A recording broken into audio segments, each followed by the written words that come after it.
and all is still go as we monitor our status for it. Good luck and Godspeed. Have you ever had a premonition, a feeling that something dreadful was about to happen?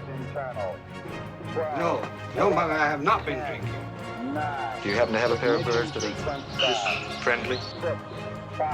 We all go a little mad sometimes. I have to go back into the past once more, just once more. This is HitchPod, a podcast counting down the 20 best movies of the wonderful 20th century director Alfred Hitchcock. In this podcast, we rewatch a Hitchcock movie and then we talk about it. I'm Dan Lipke and I'm cleaning up a wine bottle full of uranium. And I'm Kat Jones and I'm sick from drinking poison coffee because this time around we're rewatching the 8th best Hitchcock movie as voted on by our listeners, Notorious from 1946. Yeah, so what happened in 1946? It was the very, very first National Basketball Association NBA game in America. Its first game. Basketball. Yeah, there was also. I thought it was older than that. Actually, it's interesting. I think basketball existed. I just don't think it was a big national competition. I don't think they invented basketball in 1946. No, I wish they did. A post-war invention. The first Cannes Film Festival was held. Nice. So that was a bit of excitement. Yep. The most successful book in that year was The King's General by Daphne du Maurier. So I should go away and read a few more of her books since I love the ones I've read so much already. Yes. Anyway, this particular one it doesn't sound like it is a love story, but it is. It's a love story about a woman who falls in love with a young man who eventually becomes a soldier in the English Civil War. And then presumably they're attacked by birds gone mad.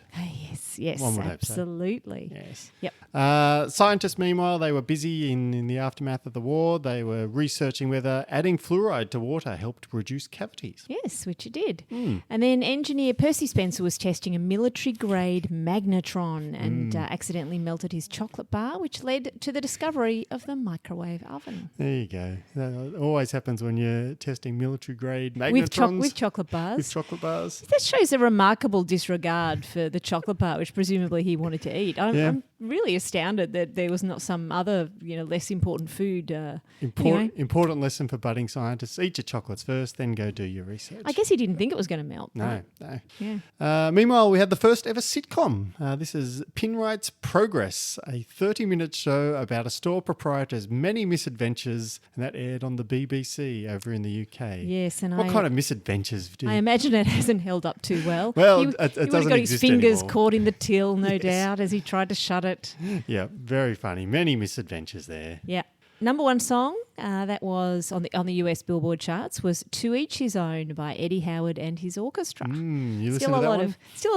I don't know that one. No, still a lot of orchestral numbers in this era. Yes, we had Dr. Spock, not to be confused with the Star Trek character. Dr. Spock was some kind of child specialist who published his book called The Common Sense Book of Baby and Child Care, and that sold 50 million copies. Wow. Not all in 1946, I don't think. I think eventually. every baby book published since then has sold 50 million copies. Yeah, People buy a lot of baby books when they're having babies. What about from The Onion? You've looked up The Onion's Guide to Our Dumb Century. What did you find this time? Yeah, so I tracked down their front page dated August 27th, 1946. And the headline was, Post-War Squareness Skyrocketing. US Girls Enjoy Helping Mother. Boys Can't Get Enough Argyle. So there you go. Everyone was getting squarer after the war. There you go. Yes.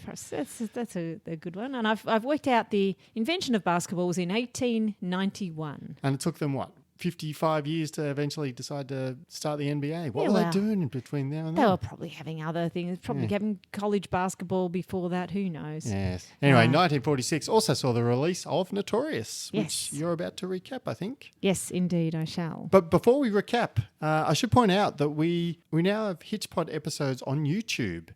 Google had its own podcast service and we were on there, and then Google said, no, we're shutting down our podcast service. If you want to put your podcasts on Google, you got to put them on YouTube. So we've done it. So if you go to youtube.hitchpodonline.com, we'll take you to our YouTube page. And the best thing about it is there's no accompanying video. No video. Yeah. You just listen to us and you can see a graphic of the movie poster. But that's it. But that's the exact same podcast. So if you're listening to us now on YouTube, hello. Hello, Please YouTubers. press, what did I say? Smash that subscribe button. Yeah. Yes. Yeah. And of course, while you're going to that kind of place, you can also go to newsletter.hitchpodonline.com, and that's where you can sign up to my newsletter, which covers a wide variety of topics, one of which is movies. And now I will let you get to the recap. Okay, so let's recap Notorious. We start with Alicia, the main lead, Ingrid Bergman, shortly after World War II, and her dad has just been convicted of being a Nazi spy. Yep. She's recruited by Devlin, who's Cary Grant, to infiltrate an organisation of Nazis in Brazil. So they head off to Brazil for this task, and they instantly fall in love. As they do. As you do. Yep. Which becomes problematic because she's ordered to seduce one of her father's friends who is a Nazi or has a connection to the Nazis. His name is Sebastian. Yes. So anyway, Devlin takes her out riding where they bump into Sebastian on purpose. Sebastian played by Claude Rains. Who we just recently saw last month when we did... Casablanca. And Claude Rains is good in this as well. Yep. He's almost like completely different characters. Yeah, great. Anyway, he invites her to a Nazi dinner party. You should always refuse those. Yes. And she notices one of the Nazis gets a bit agitated about wine. Anyway, that Nazi is then taken off for a drive and swiftly disappeared. Yep. So he's murdered by his colleagues. So we find out they're ruthless. He's taken up to a farm upstate and let to run around and live out his days up there. On the farm. She reports into Devlin about the wine bottle and there's a bit of jealousy, lots of misunderstandings. It's a bit of a love triangle here. Sebastian looks to resolve this love triangle in his favour by marrying her. Yep. And she agrees, all for the good cause and bringing down the Nazis. Anyway, at another party, she steals the key to his wine cellar and searches it with Devlin. Yes. Lots of suspense in this scene. Yeah, great scene. This is where they discover the MacGuffin in one of the wine bottles, and it's called uranium ore. Yes, it just looks like sand at first, but later on they inspect it and discover that's uranium ore. That's right. To avoid being discovered, Sebastian comes looking for them, so they kiss passionately. Yes. And they fulfill whatever that trope that is, which I've forgotten. I can't remember the name of that trope either. Sebastian, upset and suspicious and so on, he also notices the missing key and then the returned key, and he realises Alicia's onto him and he's completely sus, and he also knows the Nazis who they all seem to live in this house, or at least they're all a house lot. of Nazis. He can't let them know that he let a spy into their midst, or he'll also be taken for a short drive. So anyway, he consults with his mother, his terrifying mother, who also lives in this house. It's a very large house. That's a large house. And the two of them work out that they could poison Alicia, and then she'll die from natural causes, and the Nazis will never know. Anyway, Alicia also works out what's going on, but by then she's a bit too sick to escape and she can't leave. She's stuck in her bed, and then Devlin just shows up at the house, brazenly walks in. He confesses that he loves her and resolves the problem of how to get out of there by simply just picking her up and carrying her out. Yep, easy solution. In front of all of the Nazi friends, knowing that Sebastian still has to continue to play an innocent man kind of role, otherwise they'll be onto him. Anyway, they're onto him very soon after because they make it to the car. The Nazis are getting suspicious. Sebastian begs to come with them, but Devlin is not having it and sends him back into the house to let the Nazis deal with him. Yes. And that is the end of the movie. Yeah, very good. They live happily ever after. Yes. Well, at least a couple of them. for a little bit, yes. Anyway, if you want a more in-depth recap and discussion of the movie, there's about a 20-25 minute recap in our season 1 discussion of Notorious, and that's currently out from behind the paywall and on the main feed. Very fun to listen back to that. And you've got to tolerate a little bit of poor sound quality, but it's not bad. Yeah. Anyway, go and listen to that. It's delicious, but I find the ingredients are somewhat mystifying. What do we put in our potatoes to make Frenzy potato chips so tasty? We'll never tell. Frenzy potato chips. Share them with that someone special you just met. All right, so as always, I've written 3 jokes and a limerick on the movie, and so Kat is going to give me the thumbs up or thumbs down as I go through them. So here we go. So when Devlin tells Alicia that her mission is to accompany him to South America and infiltrate a gang of 5 Brazilian Nazis, I was surprised she said yes. I mean, 5 Brazilian? That's so many. Oh, that's a definite thumbs up. Yeah. Do you think they would have been able to defeat that many? I'm not sure. 5 Brazilian, that's a lot of Nazis. That's a lot of Nazis. Too many Nazis by any measure. I think they would have won the war if they had that If they had 5 Brazilian Nazis, yeah. Of course, she was convinced by Devlin playing an LP that contained a recording of her talking with her father. And again, she was very surprised by that as well, considering her dad told her that conversation was not on the record. Yep, that's a thumbs up for that one as well. And finally, she was quite surprised when the Secret Service told her that the sand in the wine bottle was uranium ore. Uranium ore, she said? Uranium or something else was the reply. Uranium or a MacGuffin. Yes. You were getting a thumbs down on that. Thumbs down, fair enough. Yep. I was a bit desperate when I got to that one. Anyway, the other two were very strong, so yeah. Here's the limit. Notorious is gripping, a true thrill dispenser. Of all Hitchcock's films, there can be very few tenser, but with her heavy wine guzzling and the lead saucy nuzzling, how on earth did Hitch get this past the Hollywood censor? Yeah, you get a thumbs up for the limerick. Yeah. I'm not sure the scanning was completely accurate. Well, it wasn't quite there. Yeah. Never But it's pretty good, yeah. All right, so what did we notice on a second or however many time through this was for you? I still love this movie a lot and notice just how tight the plot is, just how perfect every plot turn, how all the characters have the right motivation. There's no sort of suspension of disbelief. It's really quite plausible that all of this may well have happened, including them falling in love kind of quickly because, you know, their adrenaline was up after the war. Yeah, they're both hot. It's quite possible. Yeah. I think... I very much enjoyed this even more the second time around because I think the first time I watched this, the ending of the movie, it took me a little bit by surprise because I assumed, you know, there'd be more of this uranium ore plot and all right, what's going to happen after? We'd have to resolve the war plot. Yeah, and no. so that wasn't the purpose of the movie. The purpose of the movie was this love story essentially. So yeah, that was I was ready for that this time, and which meant I could kind of savor the lead up to that, whereas I wasn't quite savoring it in the moment the first time around. Because I was just all right. This is a step in the plot. The only thing I think they could have potentially done is made the very ending a little more tense. The climax at the end. I mean, it was still pretty tense because you didn't think he would get away with it. Yeah. I guess once we know that he's going to get away with just walking out with her, then it loses a bit of tension on a rewatch. But then the tension switches to Sebastian. Will he get out of there? Because he gets very desperate and frantic, and then Devlin just says nah. And I think in true Hitch form, with a lot of the movies, you are at different stages, sort of rooting for Sebastian. We shouldn't be, but he's the least terrible Nazi. Yep. He's actually,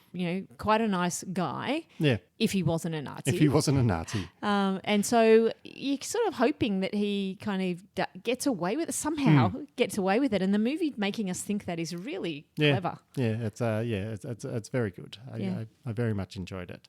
So now we go through and check out the most famous scene and see if that was overrated. So I was thinking probably the most famous scene is the one where they're finding the uranium in the wine cellar, right? Yeah, I think so. And they're sneaking off and they're poking around. Yeah. The wonderful champagne corks going off in the background, the champagne being opened, the risk of someone coming and discovering them while they're doing all of this in the wine cellar. And they break the wine bottle and they find the uranium ore and they got to replace the bottle. Then they have to have a snog when Sebastian shows up. Yeah. Yeah. That's obviously a very famous scene. Is it overrated?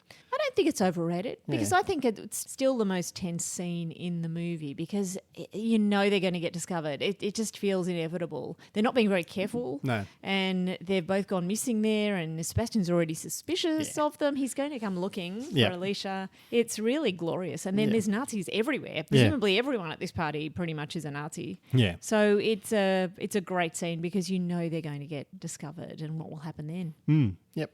What about an underrated scene? Well, there were a couple of great shots that caught our eye. And the first one was in the morning after Alicia and Devlin meet. So we see Alicia's point of view from her because she had a big night of drinking. And she's upside down. The camera twists around. The different camera angles show what she can see as her head sort of woozily comes back up on the pillow. And then it's a good sort of bookending with the end of the movie when again she's in bed, impaired this time with poison, not with alcohol, and so you see the same kind of thing happening. And Devlin comes in both times. Yeah, that's true. Yeah. So a really nice bookending on that movie. Yep. And of course, the other great shot is the fabulous tracking shot where the camera swoops down from the balcony to Alicia and then closer and closer and in for like this tight close up of the cellar key in her hand. Yeah, that's one of Hitch's great swooping shots. Yeah, so this movie, I mean, those two scenes are also very famous.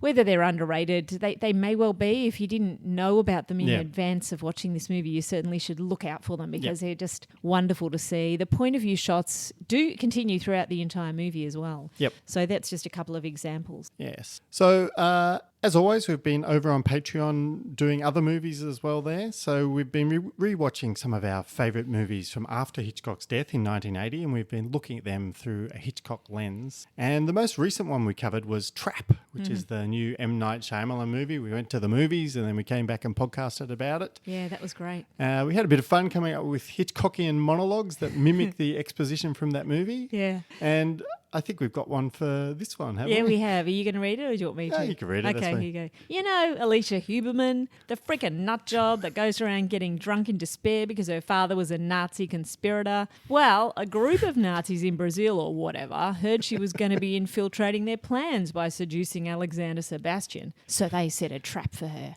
This whole wine cellar is a trap. Yes, very good. So if you want to hear more nonsense like that, you can go track down our Trap episode. Next month we will be moving back into older movies. So we've wrapped up our post Hitchcock season. Now we're going to do some contemporaneous Hitchcock movies. We're going to do a rewatch. Well, we're going to do a watch. Neither of us have seen this before. Yeah. We're going to see The Manchurian Candidate from 1962 is the next one we're going to cover. We'll cover that next month. And the reason we've decided to do this is we thought we would be seeing a whole bunch of new, exciting movies just by watching the movie that won the Oscar in the same year as the Hitchcock movie did. And we've just watched so much garbage. Yeah, been a lot of garbage. We really didn't expect that there'd only be kind of one good movie out of 12 or whatever. Yeah. So we're hankering for some new old movies that are actual quality. Yes.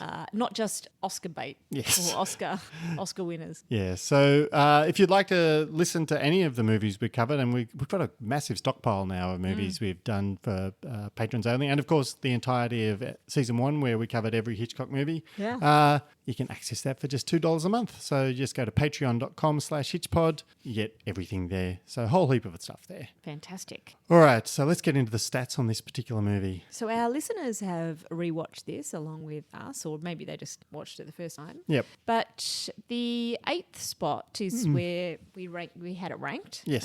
What was the highest ranking? So the highest that anybody ranked it was number 1. So some people have this top of the table. Yep. And the lowest ranking was 21st. So not many people had it outside their top 20. 85% had it in their top 20. That's 85% of all people. So that's people. And I think some people rank this low because it's a spy, it's a wartime, it's a different It's kind less of comedic Hitchcock. as well. Yeah. 52% of people had it in the top 10. And the non-patrons slightly prefer it. They would have had it at number 7. The patrons prefer other movies, which pushed it back to number 8. But still, number 8, very good. 8th best Hitchcock movie. Okay, what about the classic questions that we often ask? Who is your favourite male character? Yeah, so we ran some Twitter polls. Who do you think the favourite male character of this particular movie was? Is it Devlin? No, it's not. It's Sebastian. Sebastian got 50% of the votes. Okay, oh, great. What about the favourite female character in Notorious? Well, it's not going to be the mother. It has to be. You reckon? Oh, no, really? Is it the mother? Mother got all the votes. Oh, my goodness.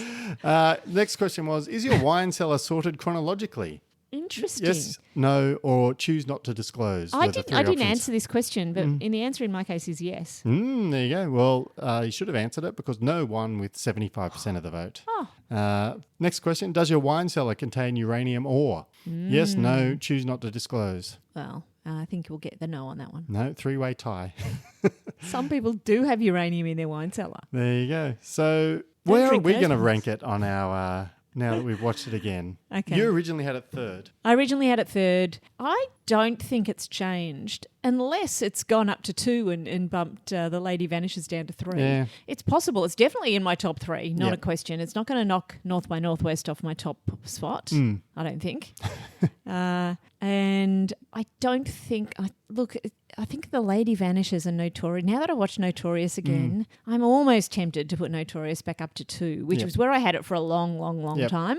And then I had The Lady Vanishes slotting in there. So I think possibly it's just pipping, or maybe it's equal second. Yeah, well, I originally had it 12th, and like you, I'm bumping it up. Well, I'm definitely bumping it up. I'm not equivocating on this. I'll probably bump it in the top 10. I'm in 8th, which is what the people voted for. That feels about right. So I'm with the listeners here. Yeah. I'll call it 8th. You're going with the re-ranking. Yeah. Fantastic. Does that change where it is in the movies we've seen so far, the 12 The movies? rewatch? Yeah, I put it in. So my number 1 is Rope still. Number 2 is To Catch a Thief. And I'm just popping Notorious in at number 3 ahead of The Lady Vanishes. And Young and Innocent is my number 5 at the moment. Yeah, What you love To Catch a Thief, don't you? I do love To Catch a Thief. I do love that movie as well. So it's coming in above The Lady Vanishes now. So it's coming in number 1 Your new for number me. 1 on the rewatch. My new number 1 on the rewatch. But I think it is equal with The Lady Vanishes. Right.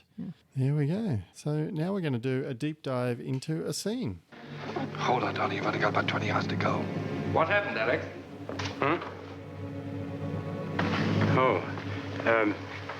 She collapsed.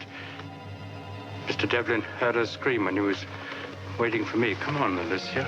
Yes, I telephoned the hospital as soon as I saw how she was. You have a car, Mr. Devlin? Out in front. Your head, Alex. You're going with them, madam? No. Alex will call me up. I'll wait here. As soon as the doctor sees her, good child. How do you feel? A bit dizzy. Take some deep breaths. Just hurry.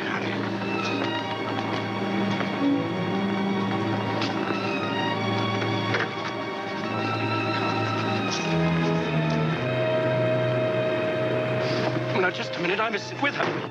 No room, Sebastian. Oh, you must take me. They're watching me. That's your headache. Now, please take me, please. There is no telephone in her room to call the hospital. Alex, will you come in, please? Oh, ominous at the end there. Yeah, that is pretty tense, pretty suspenseful, just in audio form. So that, of course, is the final scene of the movie, right? With Devlin walking Alicia out of the house. And I think the thing we wanted to dive into here was that there are a few scenes like this in Hitchcock films. Yes. This kind of dramatic confrontation at the climax of the film where our hero just kind of brazenly realizes that they don't have to get involved. Yeah, so there's a couple off the top of my head. So there's Spellbound, which has been part of the rewatch. That finished quite similarly. You have that great ending where Ingrid Bergman, again, she's got a gun pulled on her by Dr. Murchison, but she just talks her way out of it. She says, "No, you're not going to shoot me." Yeah, she psychologies her way out. Yeah, and then he eventually shoots himself at the end of it. Yeah. And on the birds, the birds is very similar too. They're calling the bluff of the birds, I guess. Yeah, the birds pretty could much. attack them at any point, but they just... The birds are essentially the Nazis from this scene.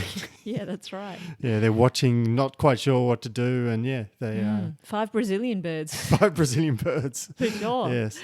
So those 2 are very good examples. There's probably others that aren't quite coming to me, but they're the 2 that immediately popped into my head, along with Notorious. Yeah. And I think I just find it a very satisfying trope. This kind of I had a look on TV tropes whether it had a specific, because often they have very good names for these things. They didn't really have one, but I think the closest I could find was called Cutting the Knot, which was referring to the famous Gordian knot from Greek mythology, which was a knot that was so intricately tied that it was prophesied that whoever could untie it would rule the world, and it was just too hard for anybody to untie. But Alexander the Great came along and just chopped it in half with his sword, and the problem solved, and he went on to conquer the world. Yes. So most movies that have that cutting the knot scenario where a hero has a problem to solve first, there is a bit more intricacy involved in that too, isn't Yeah, there? yeah. And usually, like most movies, if that is a problem, most of them solve it in a kind of action scene-y kind of way. Like there's in Speed, there's this famously, the protagonists are talking about, if a bad guy's holding somebody hostage, how do you get out of it? And their solution is,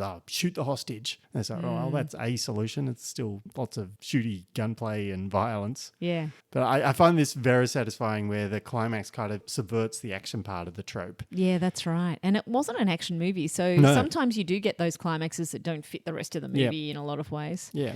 Yeah, it is very satisfying for sure. Yeah, so I like the idea that the hero just realizing that he or she just doesn't have to do anything. The problem will go away if they simply walk away from it. And I think the satisfaction comes with that because the hero is kind of thinking at a higher level than the villain. Yes. So the villain set up this boring standard climax to a movie, and the hero is just looking at it and going, nah, I'm not even playing by the rules of your game. I'm denying the very premise of the climax. Yeah. Which kind of gives it a defeat of the villain on two levels. And it could have continued on and on and on, this movie. And in modern times, it really would. Sebastian would somehow hang on to the back of the car and, that wouldn't have been anywhere near as satisfying as the ending that we got. I completely agree. And the perfect way to end it. I mean, he's defeated the villain. At the meta level as well. He's like defeated standard plot expectations. He's just walked out with her. Yeah, she did get the information she needed about the location of the uranium up in the mountains somewhere too. So but we don't have to see that. Who cares? That's no. We know that's. We didn't even see that information go back, that intelligence go back to headquarters. Yep. That was just presumed that because she knew and she told someone, I think she told Devlin in the final scene, that would just be resolved at some future point. We don't need to know. That is boring. Yeah, and it's especially satisfying. This trope, if it's fully justified by the writing, which is what Hector's done here. Like even Sebastian's comeuppance is tied into his own actions because he kind of removed the phone from Alicia's room so she couldn't call for help earlier, and that's the final clue that gives him away. Yeah, and it's so efficient. Like we listened to only a minute's worth of audio there, and that got so much information out. And like it's him walking out, the desperation of him trying to escape, the Nazis onto him, summoning him back in to his doom. Yeah, it's just fantastic writing. Yeah, the balance of it all too, and how it really ties the plot. The plot is so tight. Yep. Nothing really happens. There's never an action that you wonder, why did they do that? Everyone follows the most logical course of action, and it still escalates the plot beautifully and then ties it all in a bow at the end. Yep. Some shampoos keep you looking young. Some shampoos keep you looking innocent. But only Garnier Young and Innocent keeps you looking young and innocent. Young and Innocent shampoo. Because who wants old, guilty hair? We know that Hitchcock liked to redo ideas from his own movies, so The 39 Steps, of course, became North by Northwest, The Man Who Knew Too Much. Became Another Man Who Knew Too Much. That's right. So let's assume Hitchcock had a further 78 years to think about Notorious. What would he change if he had his time over and redid it in modern times? Well, as our good friend Freddie on Patreon has suggested, we always ask ChatGPT for an alternative title. So I asked ChatGPT for some alternatives to Notorious. Here's 4, and you can just tell me which Now, ones. I need to know, is this GPT-3 or GPT-4? I have no idea. It may not even be ChatGPT. It may be some other ones. I just call them all ChatGPT. Yeah. It's generic now, it's isn't generic, it? yeah. So, Carey's Covert Caper. Terrible. Terrible. Notorious Liaisons. No, much worse. Oh no, is it going to be worse again? Yeah. Radioactive Bergman.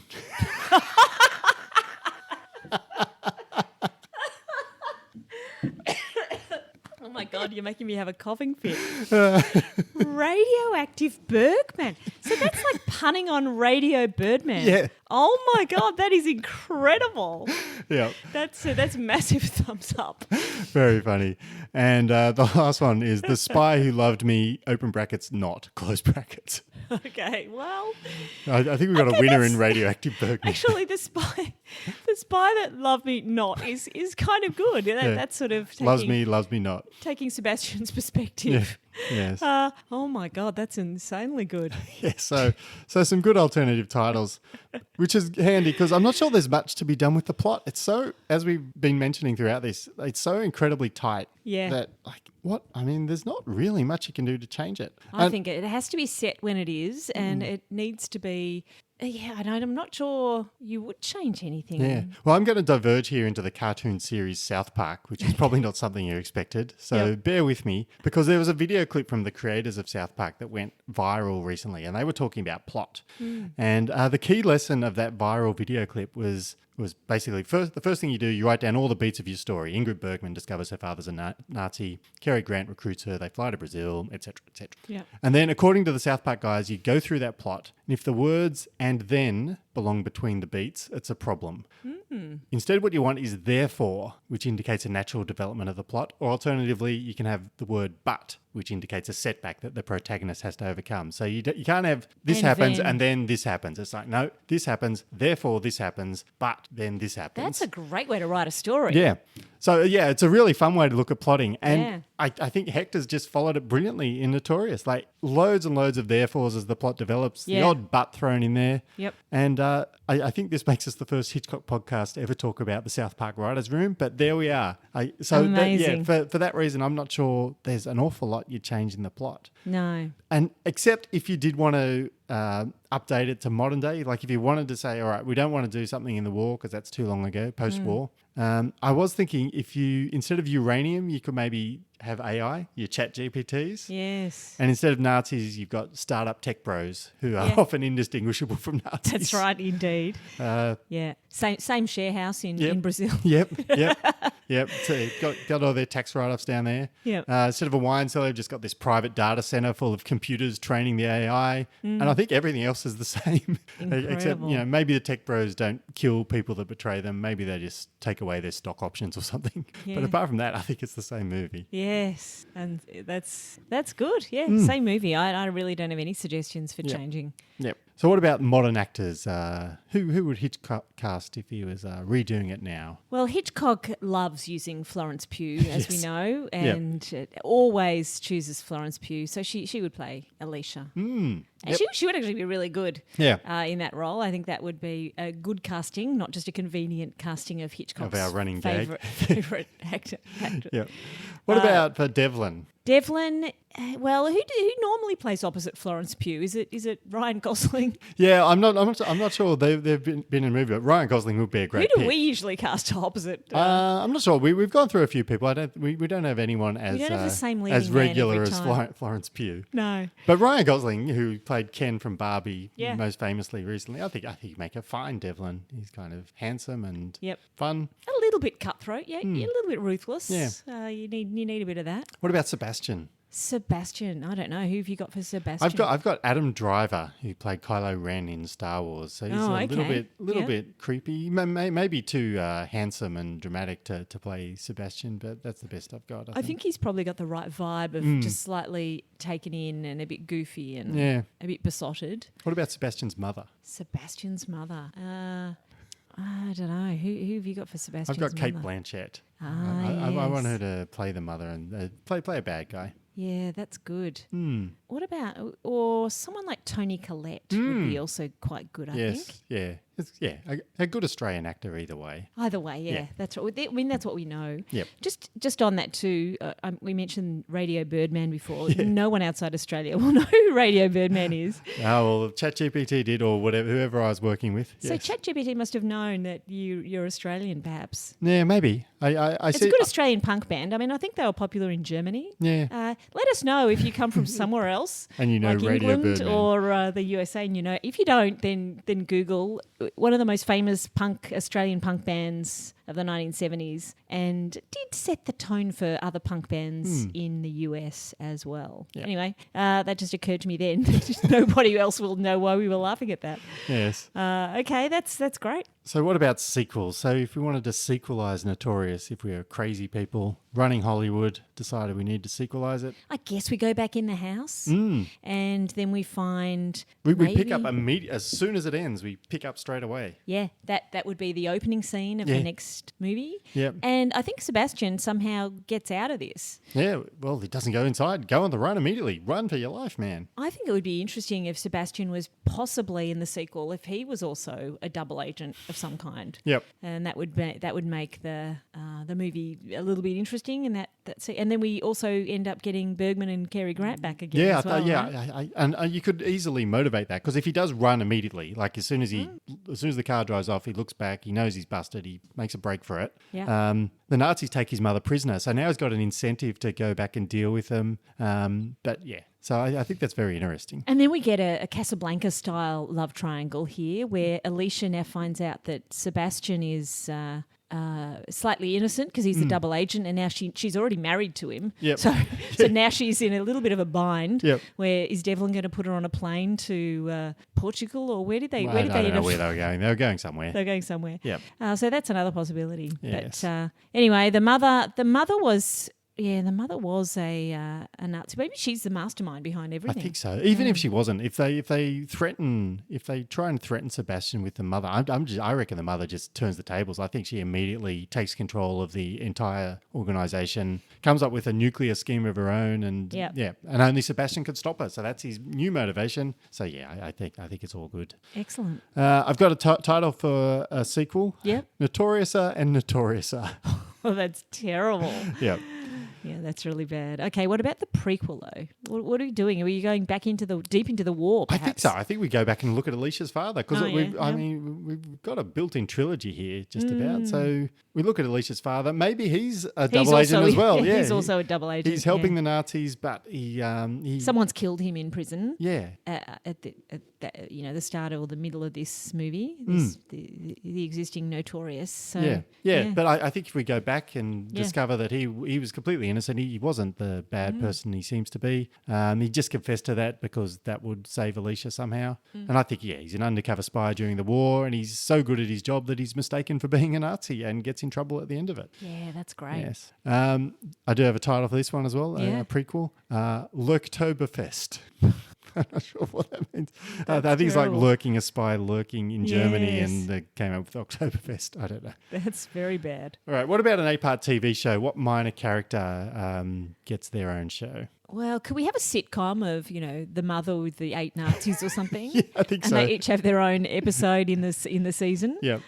Definitely a comedy. Yeah. Somehow. So it's like a really bad taste comedy. Yeah. Because you can't have a like comedy. Hogan's Heroes. Yeah. Yeah. Yeah, so she takes over the organisation. They're all bumbling idiots, and she's has to organise them all. Yeah, I think that's good. Yeah. We could call that one, ChatGPT says, The Maternal Mastermind. Okay, that's pretty average. Anyway, what are we going to watch next? Or what should you watch next if you enjoyed this movie?